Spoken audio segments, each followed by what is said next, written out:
ദൈവത്തിൻ്റെ അതിപരിശുദ്ധ നാമം വാഴ്ത്തപ്പെടട്ടെ. യോഹന്നാൻ സ്നാപകൻ എന്ന പുതിയ നിയമ കാലഘട്ടത്തിൽ പ്രവചനം നിലച്ചുപോയി എന്ന് ചിന്തിച്ചിരുന്ന ഒരു കാലഘട്ടത്തിൽ പ്രവചന ദൂതുമായി രംഗപ്രവേശനം ചെയ്ത അതികായനായ വ്യത്യസ്തനായ ഒരു മനുഷ്യനാണ് യോഹന്നാൻ സ്നാപകൻ. യോഹന്നാൻ സ്നാപകൻ രംഗപ്രവേശനം ചെയ്യുമ്പോൾ അദ്ദേഹത്തിന് ഒരുപാട് പ്രത്യേകതകൾ ഉണ്ടായിരുന്നു. അരയിൽ തോൽവാറ് ധരിച്ച് പരുപരുത്ത ശബ്ദത്തോടുകൂടി അരുവിയിലെ വെള്ളമൊക്കെ കുടിച്ച് ഒരു വ്യത്യസ്തമായ ജീവിതം നയിച്ച് ശുശ്രൂഷ മുഖത്തേക്ക് ഇറങ്ങിത്തിരിച്ച ഒരു മനുഷ്യനാണ് യോഹന്നാൻ സ്നാപകൻ. യോഹന്നാൻ സ്നാപകനെ കണ്ട പലരും ചോദിച്ചു, നീ ഏലിയാവാണോ? വരാൻ പോകുന്ന മശിഹയാണോ? ഇതൊക്കെ ചോദിച്ചപ്പോൾ ഈ യോഹന്നാൻ സ്നാപകൻ പറഞ്ഞു, അല്ല അല്ല അല്ല, ഞാൻ ഒരു ശബ്ദം മാത്രമാണ്. എൻ്റെ പിന്നാലെ വരുന്ന മശിഹായുടെ ഒരു ശബ്ദം മാത്രമാണ്. ഇന്ന് എന്നോടോ നിങ്ങളോടൊക്കെ ഇങ്ങനെ ആരെങ്കിലുമൊക്കെ ചോദിച്ചാൽ നിങ്ങൾ ഏലിയാവാണോ? കൊള്ളാം, നിങ്ങൾക്ക് എങ്ങനെ മനസ്സിലായി എന്ന് പെട്ടെന്ന് ചോദിച്ചേനെ. പക്ഷേ യോഹന്നാൻ സ്നാപകനെ സംബന്ധിച്ചിടത്തോളം അങ്ങനെ തന്നെ സ്വയം പുകഴ്ത്തുവാനോ സ്വയം ഉയർത്തുവാനോ ആഗ്രഹിച്ച ഒരു വ്യക്തിയല്ല. യോഹന്നാൻ സ്നാപകൻ പറഞ്ഞു, ഞാനൊരു ശബ്ദം മാത്രമാണ്. എൻ്റെ പിന്നാലെ വരുന്നവൻ്റെ കാലിലെ ചെരുപ്പ് അഴിക്കുവാൻ ഞാൻ പോരാത്തവനാണ് എന്ന് സ്വയം വിധേയപ്പെടുത്തി ശുശ്രൂഷ മുഖത്തേക്ക് കടന്നു വന്ന ഒരു വ്യത്യസ്തനായ മനുഷ്യനാണ് ഈ യോഹന്നാൻ സ്നാപകൻ. യോഹന്നാൻ സ്നാപകന്റെ അടുക്കിലേക്ക് കടന്നു വന്ന ജനത്തോട് സുവിശേഷം അറിയിച്ചു. അല്ലല്ല, മാനസാന്തരപ്പെട്ടില്ല എങ്കിൽ നിങ്ങൾ നശിച്ചു പോകും. സർപ്പസന്തതികളെ, വരുവാനുള്ള ദൈവകോപത്തു നിന്ന് വിട്ടുതിരിയുവിൻ, സ്വർഗരാജ്യം സമീപിച്ചിരിക്കുകയാൽ മാനസാന്തരപ്പെടുക. ഇങ്ങനെ തുടങ്ങി ഒരുപാട് സന്ദേശങ്ങൾ അറിയിച്ചു കൊണ്ടിരുന്നു. വന്നുകൂടിയ ജനം ചോദിച്ചു, നീ വചനം സംസാരിക്കുന്നല്ലോ, ഞങ്ങൾ എന്ത് ചെയ്യേണ്ടു? ഞാനെന്ന വ്യക്തി എന്ത് മാറ്റം വരുത്തിയാൽ എൻ്റെ ജീവിതത്തിൽ സമാധാനമുണ്ടാകും? ഇന്ന് രാത്രി നാം ചോദിക്കാത്തതും അന്ന് കൂടിയ ജനം ചോദിച്ചതുമായ ഒരു ചോദ്യം, നാം ചോദിച്ചു തുടങ്ങേണ്ടുന്നൊരു ചോദ്യമാണ്. ഞാനെന്ന വ്യക്തി എന്ത് മാറ്റം വരുത്തിയാൽ എൻ്റെ കുടുംബത്തിൽ സമാധാനം ലഭിക്കും? അനേകം പേര് ചിന്തിക്കുന്നത് ഞാൻ ഒഴികെ മറ്റെല്ലാവരും പല മാറ്റങ്ങളും വരുത്തണമെന്നാണ്. ഞാൻ ഒഴികെ എല്ലാ വ്യക്തികളും പല മാറ്റങ്ങളും വരുത്താറുണ്ട്. ഞാനെല്ലാം ഓക്കെയാണ്, ഞാൻ പെർഫെക്റ്റ് ആണ്, എൻ്റെ വീട്ടിൽ ഞാൻ മാത്രമേ കൊള്ളാവൂ, ബാക്കി എല്ലാവരും കുഴപ്പക്കാരാണ്. ഒരു കൺവെൻഷൻ കഴിഞ്ഞിട്ട് പുറത്തിറങ്ങിയപ്പോൾ ഒരു വല്യമ്മച്ചി ഓടി വന്നിട്ട് പറഞ്ഞു, അച്ഛാ പ്രസംഗം നന്നായിരുന്നു അച്ഛാ, എനിക്ക് ഭയങ്കര സന്തോഷം. പുകഴ്ത്തിയൊക്കെ പറയുന്നത് കേൾക്കാനൊരു സന്തോഷം. അതെല്ലാവരും അങ്ങനെയാ. Praise the Lord. നിങ്ങൾ പുകഴ്ത്തി പറയാത്തത് കൊണ്ട് ആർക്കും അങ്ങനെ സന്തോഷം ഉണ്ടാകത്തില്ല. അങ്ങനെ പുകഴ്ത്തി പറയുന്നത് കേൾക്കാനൊരു സന്തോഷം. ആ അമ്മ അടുത്തേക്ക് വന്നിട്ട് ഒന്ന് പുകഴ്ത്തി പറഞ്ഞു, അച്ഛാ അച്ഛൻ്റെ പ്രസംഗം നന്നായിരുന്നു. എനിക്ക് അമ്മച്ചിയോട് ഭയങ്കര സ്നേഹം തോന്നി. അതിനനുസരിച്ച് ആ അമ്മച്ചി തൊട്ടടുത്തൊരു വാക്ക് പറഞ്ഞു, ഇതെൻ്റെ മരുമോള് കേൾക്കേണ്ട പ്രസംഗം തന്നെ ആയിരുന്നു അച്ഛാ, തന്നെയായിരുന്നു. അപ്പോൾ എനിക്കൊരു കാര്യം മനസ്സിലായി. ഞാൻ 1.5 മണിക്കൂർ കൺവെൻഷനിൽ പ്രസംഗിച്ചിട്ട് ഈ അമ്മയുടെ മനസ്സിനകത്ത് ഒരൊറ്റ ചിന്തയുള്ളൂ, കിട്ടട്ടെ, ഇതെല്ലാം എൻ്റെ മരുമോക്ക് വേണ്ടിയാണ്, എൻ്റെ മരുമോക്ക് വേണ്ടിയാണ് എന്ന ചിന്തയായിരുന്നു ആ വല്യമ്മച്ചിയുടെ മനസ്സിൽ. എനിക്ക് വേണ്ടിയുള്ളതാണ് എന്ന ബോധ്യം ആ അമ്മയ്ക്കില്ലാത്തത് കൊണ്ട് ഈ അമ്മയ്ക്ക് ഒരു വചനവും ഹൃദയത്തിൽ കൈക്കൊള്ളുവാനിടയായി തീർന്നില്ല.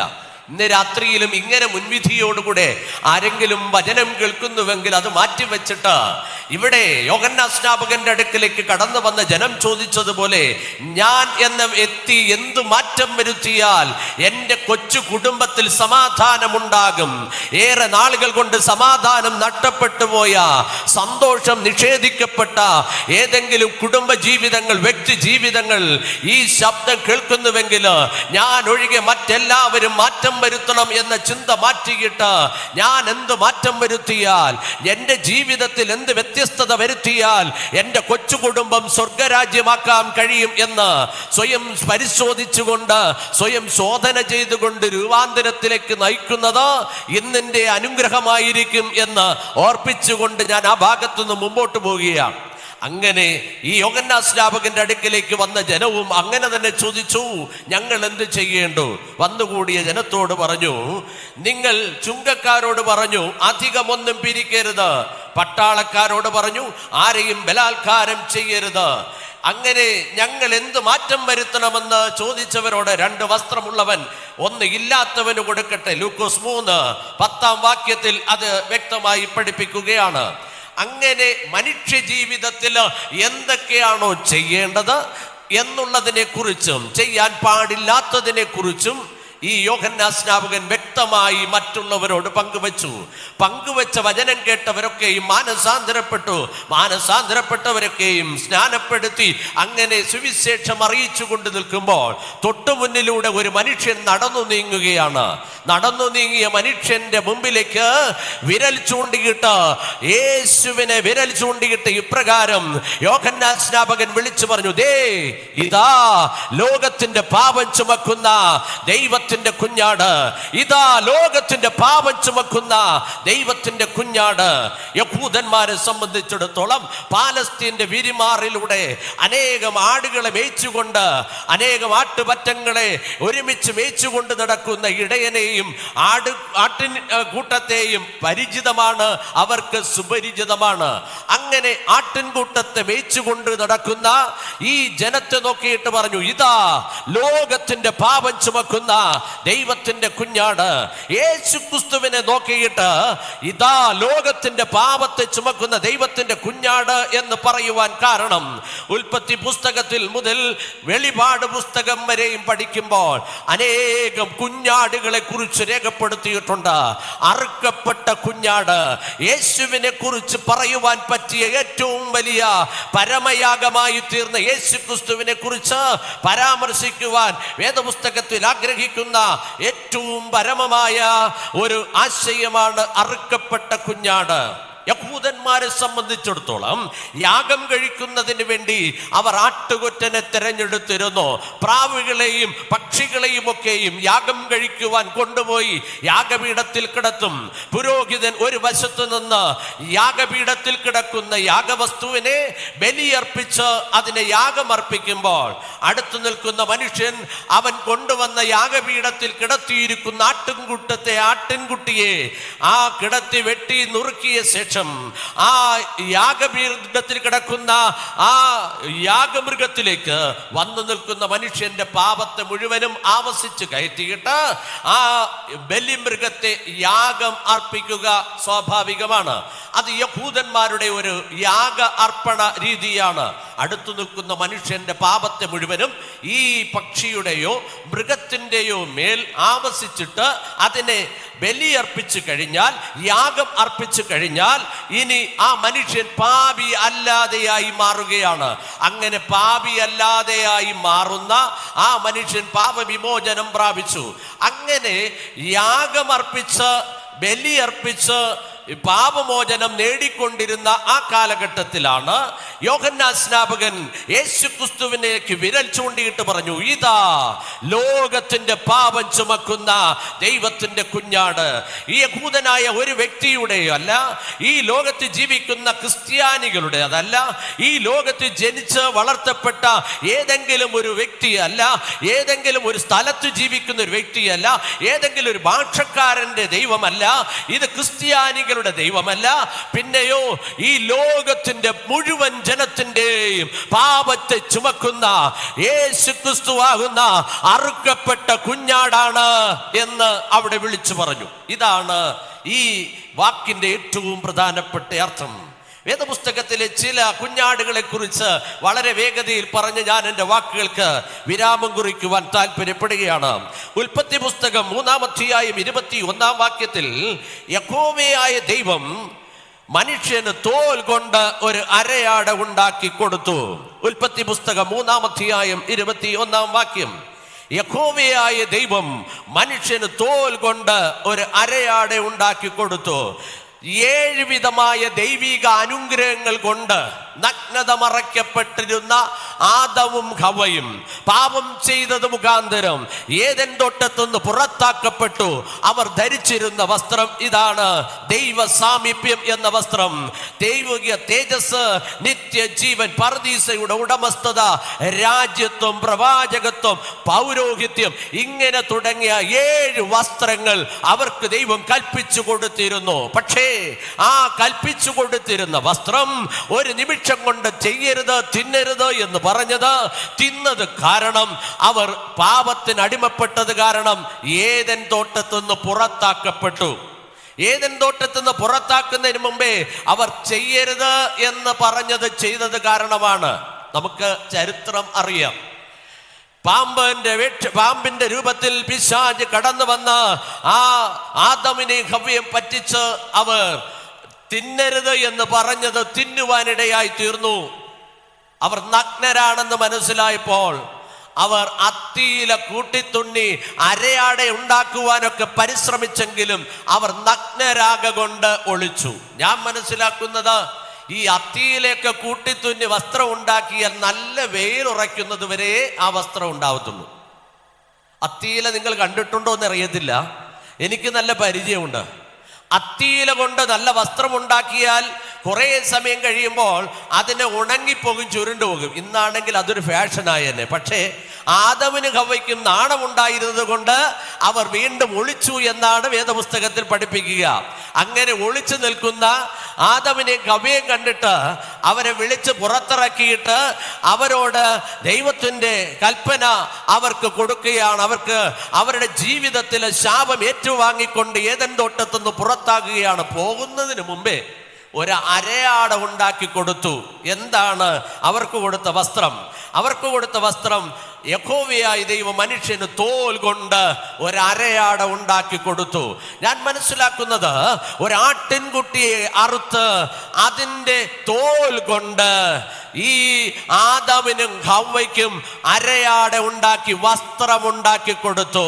എന്റെയും നിങ്ങളുടെ പാപത്തിന്റെ നഗ്നത മറയ്ക്കുന്നതിന് വേണ്ടി ഏദൻ തോട്ടത്തിൽ അറുക്കപ്പെട്ട കുഞ്ഞാടാണ് എന്റെയും നിങ്ങളുടെ പാപത്തിന്റെ പരിഹാരത്തിനായി കാൽവരിയിൽ പരമയാഗമായി തീർന്നത്. ഇന്ന് രാത്രി ശ്രദ്ധിക്കുക, ആട്ടിൻകുട്ടി യാഗമായി അർപ്പിച്ചു. അതിന്റെ തോൽ കൊണ്ട് ഒരരയാട ഉണ്ടാക്കി ആദമിനെയും ഹവ്വയെയും ഉടുപ്പിച്ചു. നിന്റെ പാപത്തിന്റെ നഗ്നത മറയ്ക്കുന്നതിന് വേണ്ടി കാൽവരിയിൽ പരമയാഗമായി തീർന്ന യേശു ക്രിസ്തുവാകുന്ന കുഞ്ഞാട്. രണ്ടാമതായി ഉൽപ്പത്തി പുസ്തകം 4-ാം അധ്യായം 4-ാം വാക്യത്തിൽ ഒരാൾ വായിച്ചേ. ഉൽപ്പത്തി പുസ്തകം 4-ാം അധ്യായം 4-ാം വാക്യം.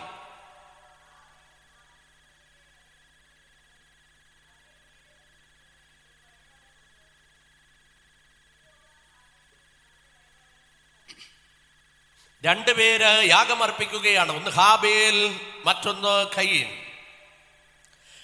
ഹാബേൽ വിശ്വാസത്താൽ യാഗമർപ്പിച്ചു, കയീൻ കൃഷിയിടത്തു നിന്നും യാഗം അർപ്പിച്ചു. രണ്ടുപേര് ദൈവസന്നിധിയിൽ യാഗമർപ്പിച്ചിരിക്കുകയാണ്. അവിടെ ഹാബേൽ അർപ്പിച്ച ആട്ടിൻകുട്ടിയെ ദൈവം സ്വീകരിക്കുകയും അവന്റെ യാഗത്തെ അംഗീകരിക്കുകയും ചെയ്തു. കപ്പയും കാച്ചിലും കൊണ്ടുവന്ന കയ്യേന്റെ യാഗത്തെ ദൈവം സ്വീകരിച്ചില്ല. ഇത് ഒരു ക്ലാസ്സിൽ പഠിപ്പിച്ചു കൊണ്ടിരുന്നപ്പോൾ ഒരു കുട്ടി ചാടി എഴുന്നേറ്റ് പറഞ്ഞു, എന്തുകൊണ്ടാണ് ഹാബേലിന്റെ യാഗത്തെ ദൈവം സ്വീകരിച്ചത് എന്ന ചോദ്യത്തിന് ഉത്തരം പറഞ്ഞത് ഇങ്ങനെയാണ്. അതെ അച്ഛൻ അറിയത്തില്ലേ, ദൈവത്തിന് ഇഷ്ടം മട്ടനും ചിക്കനും ഒക്കെയാ, എനിക്കും അങ്ങനെയാ. ആ കുഞ്ഞു പറയാണ്. അതുകൊണ്ട് മട്ടൻ കൊണ്ടുവന്ന ഹാബേലിന്റെ യാഗത്തെ ദൈവം സ്വീകരിച്ചു. പിന്നെ കപ്പയും കാച്ചിലും കൊണ്ടുവന്ന കയ്യിന്റെ യാഗത്തെ ദൈവം തിരസ്കരിച്ചു കളഞ്ഞു. പക്ഷേ ഇന്ന് രാത്രിയിൽ പ്രിയമുള്ളവരെ കേൾക്കണം, എന്തുകൊണ്ട് ഹാബേലിന്റെ യാഗത്തെ ദൈവം സ്വീകരിച്ചു? ഹാബേലിന്റെ യാഗത്തെ ദൈവം സ്വീകരിക്കുവാൻ കാരണം വിശ്വാസത്താൽ ഹാബേൽ തൻ്റെ കയ്യിനേക്കാളും ഉത്തമമായ യാഗം കഴിച്ചു. അതുകൊണ്ടാണ്, അല്ലാതെ ഈ മട്ടൻ കൊണ്ടുവന്ന ഹാബേലിന്റെ യാഗത്തെ അങ്ങനെ അങ്ങ് സ്വീകരിച്ചതല്ല. എബ്രായർക്കെഴുതിയ ലേഖനം 11-ാം അധ്യായം 4-ാം വാക്യത്തില് ഇവിടെ വിശ്വാസത്താൽ അർപ്പിക്കുന്ന ഒരു ആട്ടിൻകുട്ടിയെ നമുക്ക് കാണാൻ കഴിയും.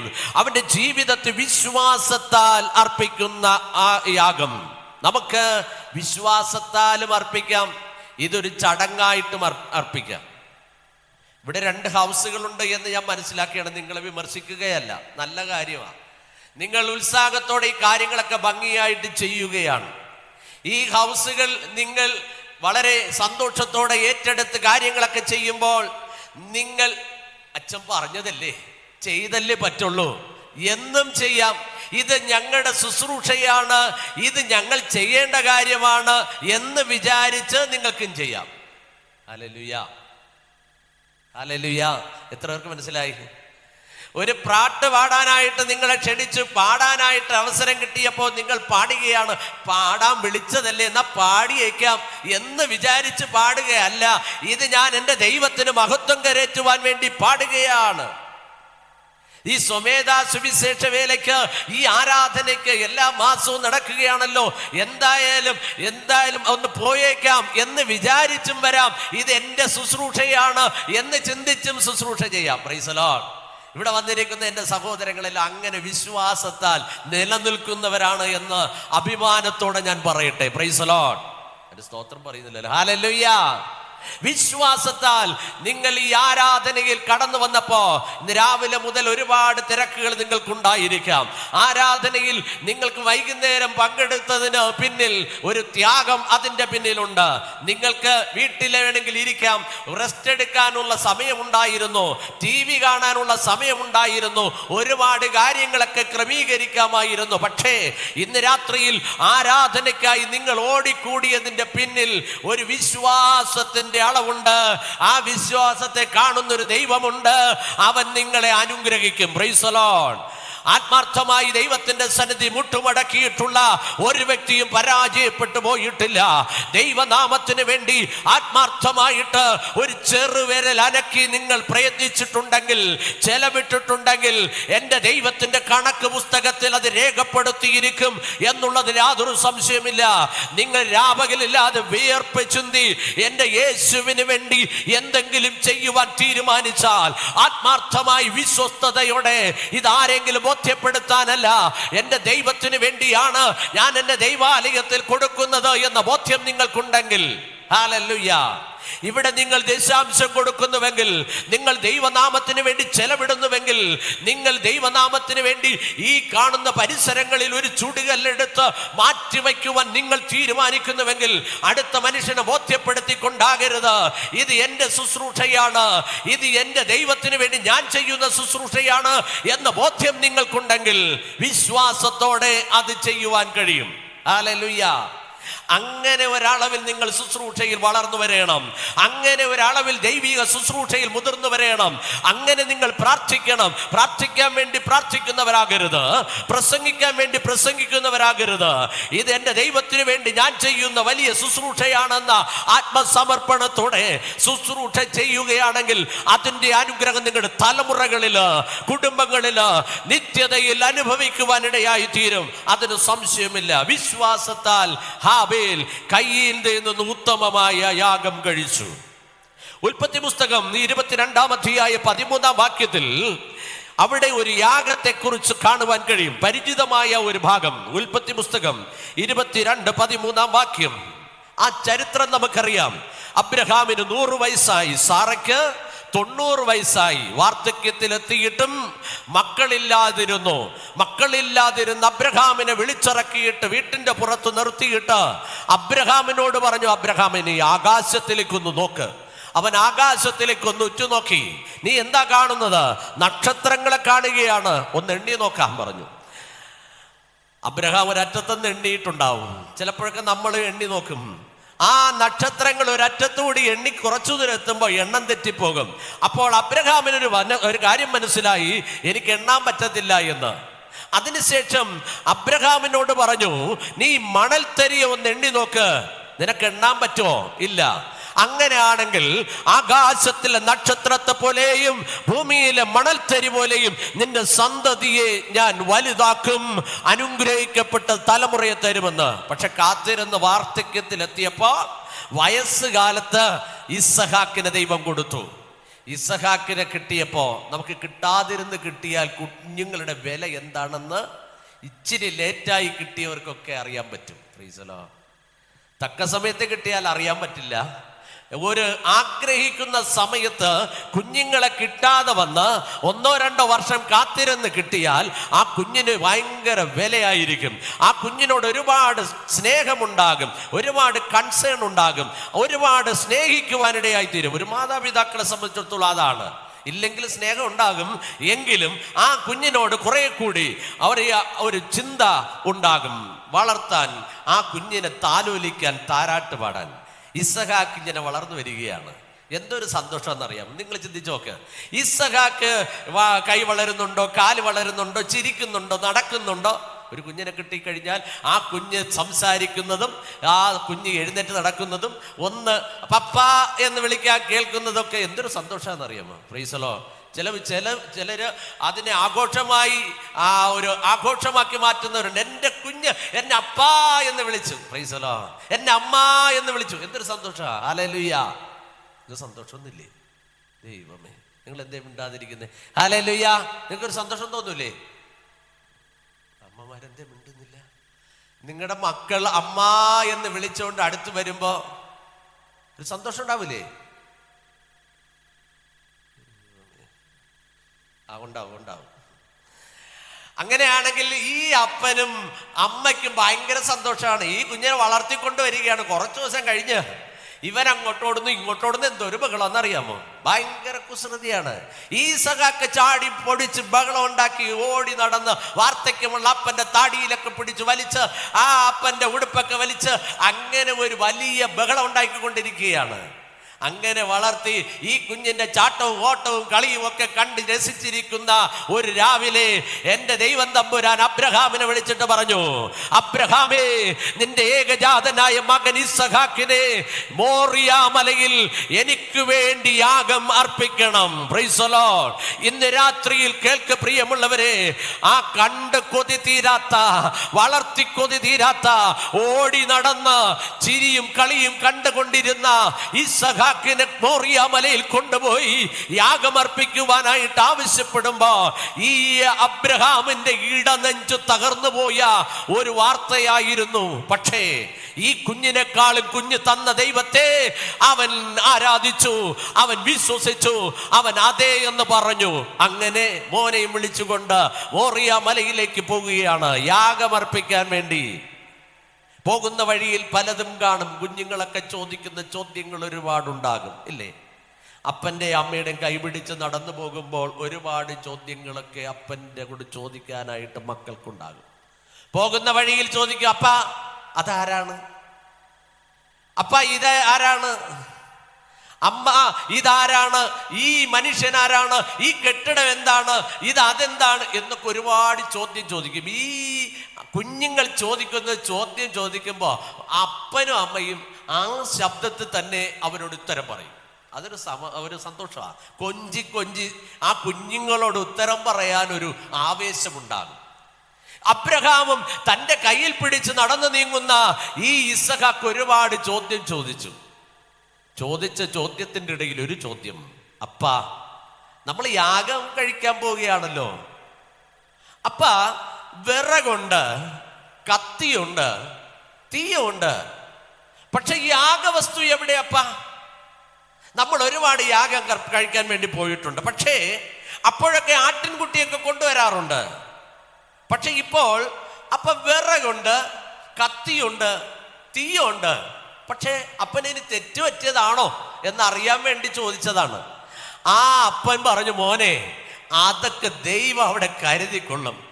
സ്വന്തം മോനാണ് ബലിയർപ്പിക്കാൻ പോകുന്നു എന്ന വസ്തുത മനസ്സിലാക്കിയിട്ടും അപ്പൻ വിശ്വാസത്തോടെ അവന്റെ കൈ പിടിച്ചുകൊണ്ട് നടന്നു നീങ്ങുകയാണ് മോറിയ മലയിലേക്ക്.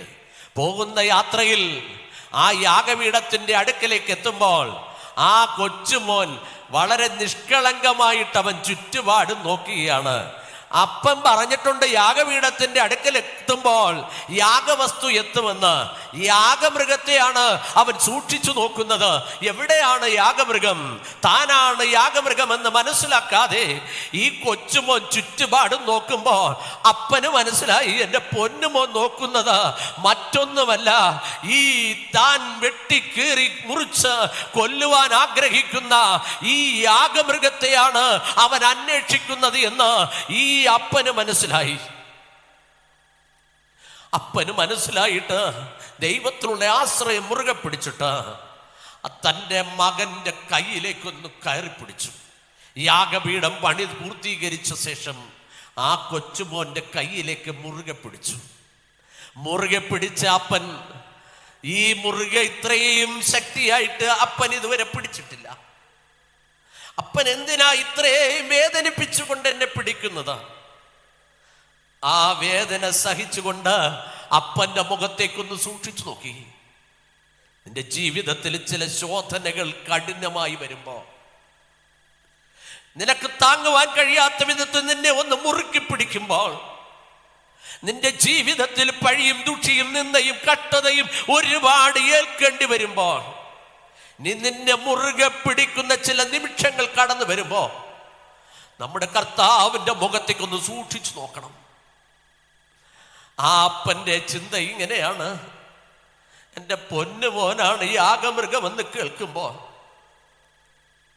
ഇനി എങ്ങാനും ഇവൻ യാഗമൃഗമെന്ന് കേൾക്കുമ്പോൾ ഈ വയസ്സായ അപ്പന്റെ പിടിവിട്ട് ഇവൻ ഓടി രക്ഷപ്പെടാൻ ശ്രമിച്ചാൽ, ദൈവത്തിന് കൊടുത്ത വാഗ്ദത്തം, ദൈവത്തിന് കൊടുത്ത വാക്ക് പാലിക്കാൻ വേണ്ടി ഈ കൊച്ചുമോന്റെ പുറകെ ഓടിച്ചിട്ട് ഈ വാക്കത്തി കൊണ്ട് ഈ കുഞ്ഞുമോന്റെ കണ്ട് കൊതി തീരാത്ത പൊന്നുമോന്റെ ശരീരത്തിലേക്ക് വെട്ടി മുറിവേൽപ്പിക്കേണ്ടി വരും.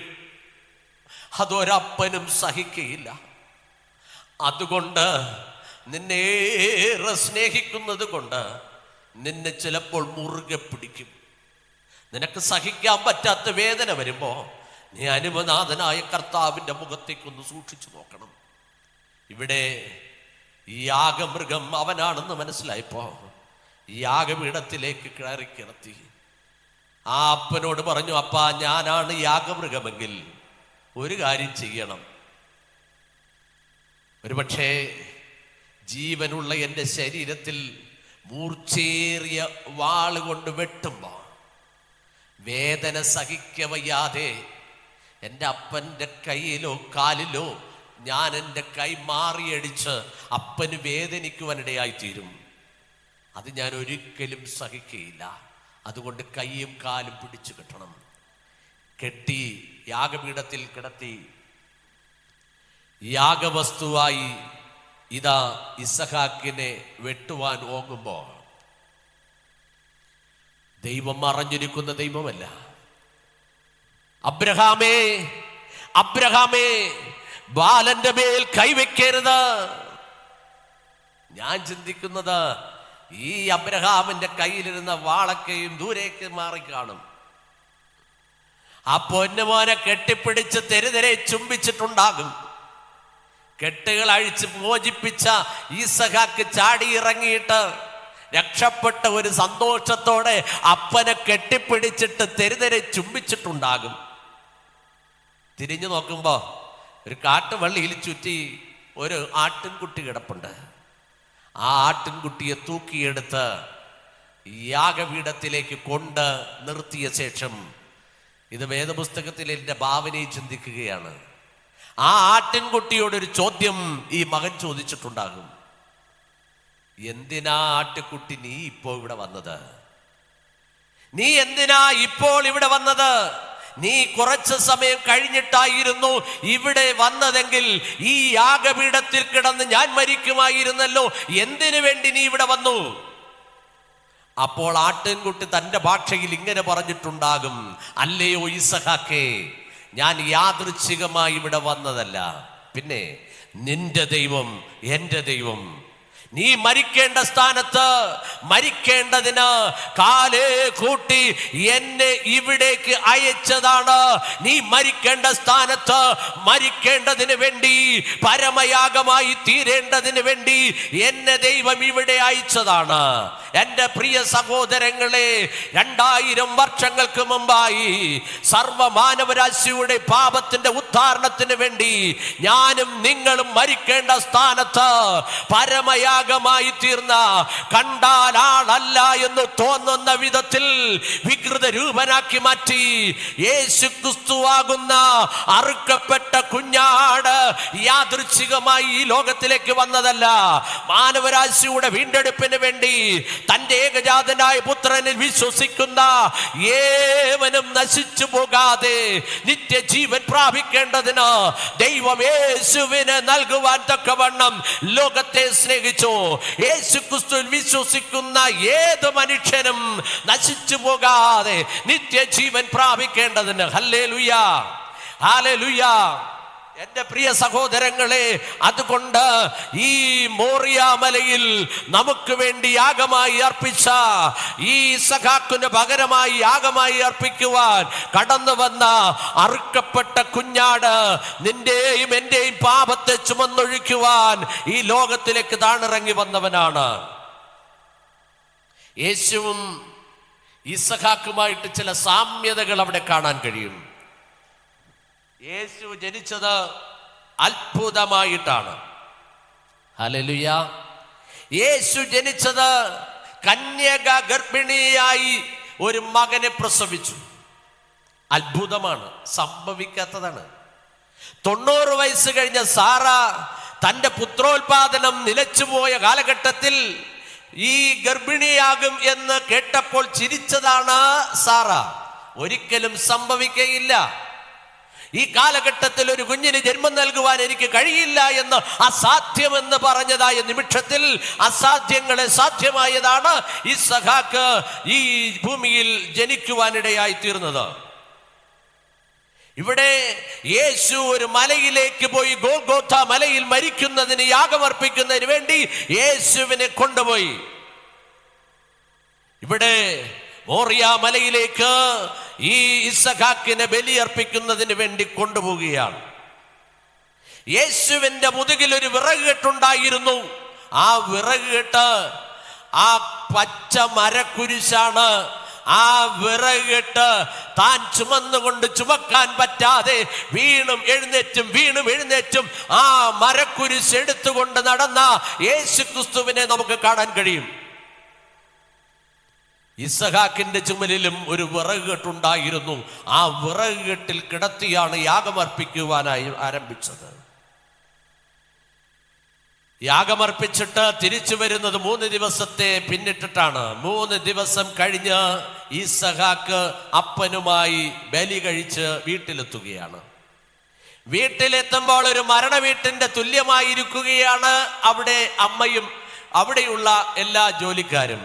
കാരണം യാഗമർപ്പിക്കാൻ പോയിരിക്കുകയാണ്. പറഞ്ഞിട്ടുണ്ടാകണമെന്നില്ല, പക്ഷേ ഈ മകൻ നഷ്ടപ്പെട്ട ചില ദിവസങ്ങൾ ഇല്ലാതിരുന്നതിന്റെ വേദനയിലായിരിക്കുമ്പോൾ എന്തിനാ നിങ്ങൾ ഇങ്ങനെ വിഷമിക്കുന്നത് എന്ന് ചോദിച്ചുകൊണ്ട് അവിടെ ആ ഇസഹാക്ക് അമ്മയുടെ അടുക്കലേക്ക് ഓടിയെത്തുമ്പോൾ ഉണ്ടായ ഒരു സന്തോഷമുണ്ട്. മരണത്തെ ഭേദിച്ച് 3-ാം നാൾ ഉയർത്തെഴുന്നേറ്റിട്ട് യേശു കല്ലറയെ ഭേദിച്ചുകൊണ്ട് ഉയർത്തെഴുന്നേറ്റ് തൻ്റെ ശിഷ്യന്മാരുടെ അടുക്കലേക്കും മാതാവിൻ്റെ അടുക്കലേക്കും തൻ്റെ സഹോദരങ്ങളുടെ അടുക്കലേക്കും കടന്നു ചെല്ലുമ്പോൾ പൊട്ടിച്ചിരിച്ചുകൊണ്ടും കരഞ്ഞുകൊണ്ടും ഒക്കെ യേശുവിനെ സ്വീകരിച്ച് ജനത്തോട് പറഞ്ഞു, നിങ്ങൾ എന്തിനാ കരയുന്നത്? ഇന്ന് രാത്രിയിൽ പ്രിയമുള്ളവരെ, നമ്മുടെ ജീവിതത്തിന്റെ പാപത്തിന്റെ പരിഹാരം വരുത്തുവാൻ പരമയാഗമായി തീർന്ന അറുക്കപ്പെട്ട കുഞ്ഞാട്. ഞാൻ ഈ ഭാഗം ഇവിടെ വെച്ച് നിർത്തുകയാണ്. ജീവിതയാത്രയിൽ ഓർത്തിരിക്ക് പരമയാഗമായി തീർന്ന കർത്താവിനെ. ഇതാ ലോകത്തിന്റെ പാപത്തെ ചുമക്കുന്ന ദൈവത്തിന്റെ കുഞ്ഞാട്. ഇന്ന് രാത്രിയിൽ പ്രിയ സഹോദരങ്ങളെ, എനിക്കും നിങ്ങൾക്കും വേണ്ടി യാഗമായി തീർന്ന അറുക്കപ്പെട്ട കുഞ്ഞാടിനെ മറന്നുപോകരുത്. നിത്യതയിൽ നമുക്ക് വേണ്ടി വീടൊരുക്കി വീണ്ടും വരാമെന്ന് വാക്ക് പറഞ്ഞ് നിങ്ങളെ എൻ്റെ അടുക്കൽ ചേർത്തുകൊള്ളുമെന്ന് വാക്ക് പറഞ്ഞ കർത്താവിൻ്റെ സന്നിധിയിലേക്ക് എടുക്കപ്പെടുവാൻ, അവന് വേണ്ടി കാത്തിരിക്കുവാൻ നാം ഒരുങ്ങിയിരിക്കുകയാണ്. പ്രിയമുള്ളവരെ, അതുകൊണ്ട് നമുക്ക് ആ ഒരു പാതയിലൂടെ യാത്ര ചെയ്യാം. എൻ്റെ നിങ്ങളുടെ പാപത്തിന് പരിഹാരം വരുത്താൻ വേണ്ടിയാണ് യേശുക്രിസ്തു പരമയാഗമായി തീർന്നത്. ഇന്ന് രാത്രി ഞാനൊരു ചോദ്യം നിങ്ങളോട് ചോദിച്ചിട്ട് നിർത്തുകയാണ്. യേശുക്രിസ്തുവിൻ്റെ രക്തത്താൽ കഴുകൽ പ്രാപിച്ചിട്ടുണ്ട് എന്ന് ബോധ്യം നിങ്ങൾക്കുണ്ടോ? യേശുക്രിസ്തുവിന്റെ രക്തത്താൽ വീണ്ടും ജനനം പ്രാപിച്ചു എന്ന ബോധ്യം നിങ്ങളുടെ മനസ്സുകളിലുണ്ടോ? ഇന്ന് മരിച്ചാൽ ഞാൻ നിത്യതയിൽ യേശുക്രിസ്തുവിനോടൊപ്പം ആയിരിക്കും എന്ന ബോധ്യവും വിശ്വാസവും ഉറപ്പും നിങ്ങൾക്കുണ്ടോ? ഇല്ല എങ്കിൽ ഈ ഒരു ഉറപ്പ് ലഭിക്കുവാൻ വേണ്ടി തീർത്ഥാടനങ്ങളോ മറ്റാചാരങ്ങളോ ഒന്നും അനുഷ്ഠിക്കുവാനായി വേദപുസ്തകം പറയുന്നില്ല. ആയിരിക്കുന്ന ഇടത്ത് യേശുവേ എൻ്റെ പാപത്തെ കഴുകിക്കളയണമേ, എന്നെയും അങ്ങയുടെ മകനായി മകളായി ചേർക്കണമേ എന്ന ഒരു ചെറിയ പ്രാർത്ഥന നീ നടത്തുന്നുവെങ്കിൽ, ഈ യേശുക്രിസ്തു തൻ്റെ ഒരു വശത്ത് കിടന്ന കള്ളനോട് പറഞ്ഞതുപോലെ ഇന്ന് നീ എന്നോട് പറുദീസയിലിരിക്കും. നീ ഏത് പാപിയായിരുന്നാലും, ഏത് മദ്യപാനിയായിരുന്നാലും, ഏത് ദുർനടപ്പുകാരനായിരുന്നാലും, ഏത് തിന്മകൾ ജീവിതത്തിൽ അനുവർത്തിക്കുന്ന വ്യക്തിയാണെങ്കിലും, ഇന്ന് രാത്രിയിൽ എൻ്റെ കർത്താവ് നിനക്ക് ഉറപ്പ് തരികയാണ്. നീ ഏത് പാപത്തിന് അടിമപ്പെട്ടു പോയ മനുഷ്യനാണെങ്കിലും നിന്നെ വീണ്ടെടുക്കുവാൻ യേശു പരമയാഗമായി തീർന്നു. യേശു ക്രിസ്തുവിന്റെ രക്തത്തിൽ നിനക്ക് വിശ്വസിക്കുവാനും അതിലൊന്ന് സമർപ്പിക്കുവാനും കഴിയുമോ? കർത്താവിൻ്റെ സന്നിധിയിൽ ഞാൻ എടുക്കപ്പെടുമെന്ന ബോധ്യം നമുക്കുണ്ടോ? ആ സ്വർഗീയ ശില്പിയാകുന്ന ദൈവത്തിൻ്റെ അടുക്കലേക്ക് നമുക്ക് എത്തിച്ചേരുവാൻ സാധിക്കണം. ഒരു പ്രത്യാശയുള്ള ഗാനം പാടി നമ്മൾ ഈ ശുശ്രൂഷ അവസാനിക്കുകയാണ്. പ്രിയ സഹോദരങ്ങളെ, ഒരിക്കൽ കൂടി നിങ്ങളോട് ഞാൻ ആലോചന പറയുകയാണ്. ഈ സ്വർഗീയ നാട്ടിനെ നോക്കി യാത്ര ചെയ്യുക. ഇവിടെ കാണുന്നതൊക്കെ താൽക്കാലികമാണ്. ഇന്നോ നാളെയോ ഞാനും നിങ്ങളും മരിച്ചു പോകും. അടുത്തൊരു കൺവെൻഷൻ കണ്ടിട്ട് മാനസാന്തരപ്പെടാം എന്ന് നിങ്ങൾ ആരെങ്കിലും ചിന്തിക്കുന്നുവെങ്കിൽ, അടുത്തൊരു കൺവെൻഷൻ കാണുന്നത് വരെ നിങ്ങൾ ഉണ്ടാകുമെന്ന് ഒരു ഉറപ്പും നമുക്ക് പറയാൻ കഴിയത്തില്ല. ഈ രാത്രി കിടന്നുറങ്ങുന്ന ഞാനും നിങ്ങളും അടുത്ത നിമിഷം എഴുന്നേൽക്കുമെന്നോ നാളെ രാവിലെ കാണുമെന്നോ ആർക്കെങ്കിലും ഉറപ്പുണ്ടോ? ഇല്ല. അങ്ങനെയാണെങ്കിൽ ഇതാകുന്നു സുപ്രസാദ കാലം, ഇതാകുന്നു രക്ഷാ ദിവസം, ഇതാണ് മാനസാന്തരപ്പെടുവാൻ പറ്റിയ നിമിഷം. ഇന്ന് കർത്താവിനെ സ്വന്തം രക്ഷിതാവായി സ്വീകരിക്കുക, പാപത്തെ ഏറ്റുപറഞ്ഞ് അനുദപിക്കുക, അവന്റെ കാൽക്കലിരുന്ന് അനുദപിച്ച് കരയുകയാണെങ്കിൽ നിങ്ങൾക്കൊരു വിടുതലുണ്ട്. ആ ദൈവസന്നിധിയിൽ സമർപ്പിക്കാമോ?